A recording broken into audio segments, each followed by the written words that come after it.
ایک بادشاہ اپنے خدمتگاروں اور سپاہیوں کے ساتھ سامان سفر تیار کر کے ایک روز شکار پر گیا۔ جب وہ پہاڑ کے دامن میں دوپہر کا کھانا کھانے دسترخوان پر بیٹھا تو ایک شاہین نے اچانک آ کر اس کے سامنے سے بھنے ہوئے مرغ کو پلک جھپکتے ہی اٹھا لیا اور تیزی سے اڑتا ہوا چلا گیا۔ بادشاہ یہ بھنا ہوا مرغ کھانا چاہتا تھا لیکن وہ دیکھتا ہی رہ گیا۔ اس نے فوراً اپنے سپاہیوں کو حکم دیا کہ گھوڑوں پر سوار ہو کر شاہین کا پیچھا کرو اور مرغ واپس لے کر آؤ۔ فوراً ہی لشکر روانہ ہو گیا، یہاں تک کہ شاہین کا تعاقب کرتا ہوا پہاڑ کے دامن میں جا پہنچا۔ اور اس کے بعد جب سپاہیوں نے دیکھا کہ شاہین پہاڑ کی دوسری جانب جا چکا ہے تو فوراً ہی یہ سپاہی گھوڑوں سے اتر گئے اور پہاڑ کی بلندی پر جا پہنچے۔ پہاڑ کی دوسری جانب پہنچنے کے بعد انہوں نے بڑا عجیب و غریب منظر دیکھا۔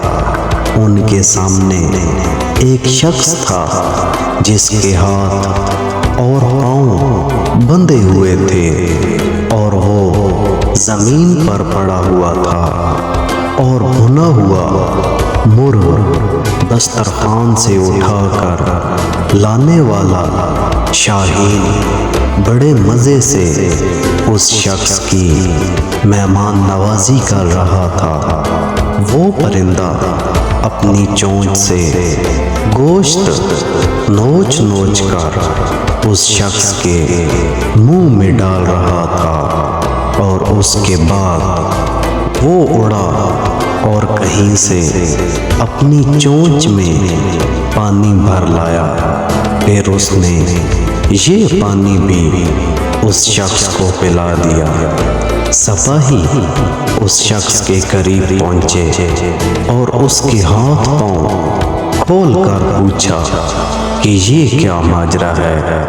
تو اس نے سپاہیوں کا شکریہ ادا کرتے ہوئے بتایا، میں ایک تاجر ہوں، تجارت کے سلسلے میں اپنا مال و اسباب لے کر جا رہا تھا کہ اسی راستے میں ڈاکوؤں کا سامنا ہو گیا۔ وہ میرا مال و اسباب لوٹ کر لے گئے۔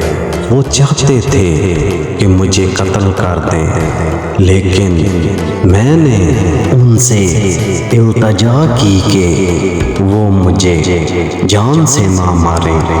وہ کہنے لگے، ہمیں اس بات کا ڈر ہے کہ تم کسی طرح آبادی تک پہنچ جاؤ گے، اور اس کے بعد ان لوگوں نے مجھے اور میرے خچر کو باندھ دیا اور چلے گئے۔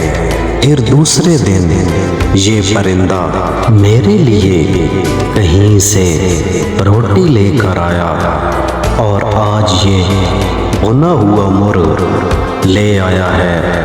روزانہ 2 مرتبہ یہ پرندہ میری مہمان نوازی کرتا ہے۔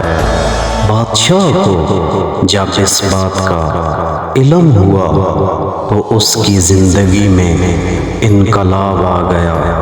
وہ کہنے لگا، افسوس ہے ہم پر کہ ہم ایسے خدا کی خدائی سے غافل رہے جو اس انداز سے اپنے بندوں کو رزق فراہم کرتا ہے اور اپنا نظام چلاتا ہے۔